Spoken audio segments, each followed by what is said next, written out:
Baik, kita kembali. Bung Nasir, pertanyaan saya satu. Ketika ada kejadian seperti ini, kenapa kemudian nama Abu Bakar Ba'asyir selalu lekat dengan dengan kelompok-kelompok ini? Saya? Kira-kira apa? Apa karena kita Tasfirah begini, itu, atau? Jangan nutupi mata lah, ya, dan juga jangan membingungkan umat. Kita melihat bahwa Ustaz Abu sendiri ikut mendukung pelatihan bersenjata di Aceh pada tahun 2010.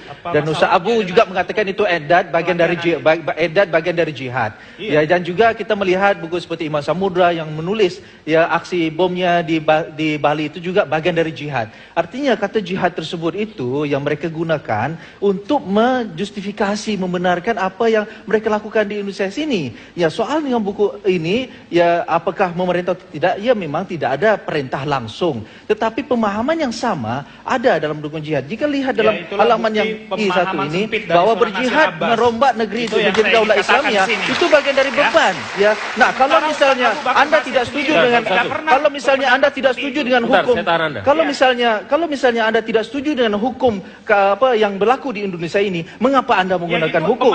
Ya, salah satu sepertinya Ustaz Abu Bakar Ba'asyir mengajukan gugatan, menggugat Densus 88 dibubarkan pada sekitar tahun 2006 di Pengadilan Negeri Jakarta Selatan. Artinya juga terlibat dalam menggunakan undang-undang ya yang berlaku. Ya, jika tidak setuju undang-undang Tauhid, silakan.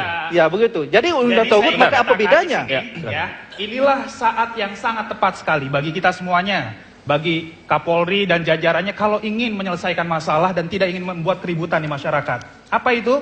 Hadirkan Ustaz Abu Bakar Ba'asyir menjelaskan isi buku ini. Hal ini pernah dilakukan oleh Polri, menghadirkan Khairul Ghazali. Dia juga seorang tahanan.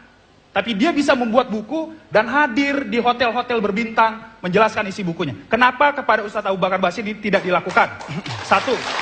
Kedua, kami terus terang mengucapkan terima kasih yang sebesar-besarnya kepada Polri dan jajarannya. Karena dengan kasus ini, buku Ustaz Abu semakin dicari.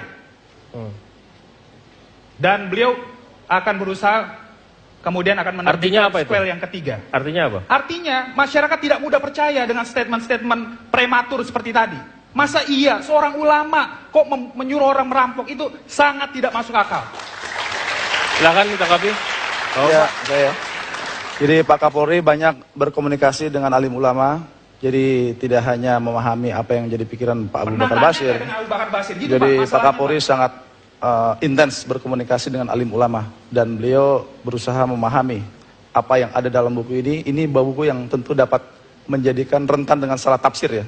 Sangat rentan ditafsirkan dengan hal-hal yang dapat memprovokasi. Apakah bisa memberikan jaminan bahwa semua generasi muda yang baca buku ini bisa sepaham dengan yang dalam pemikiran Pak Abu Bakar Ba'asyir? Nah, makanya tidak ada yang bisa jamin. Perhatikan apa yang kami lakukan langkahnya. Baik, inilah akhir dari jumpa kita di debat. Usai acara ini Anda dapat menyaksikan Apa Kabar Indonesia Malam. Sekali lagi, pesannya kami hanya mengabarkan, Andalah yang memutuskan. Sampai jumpa.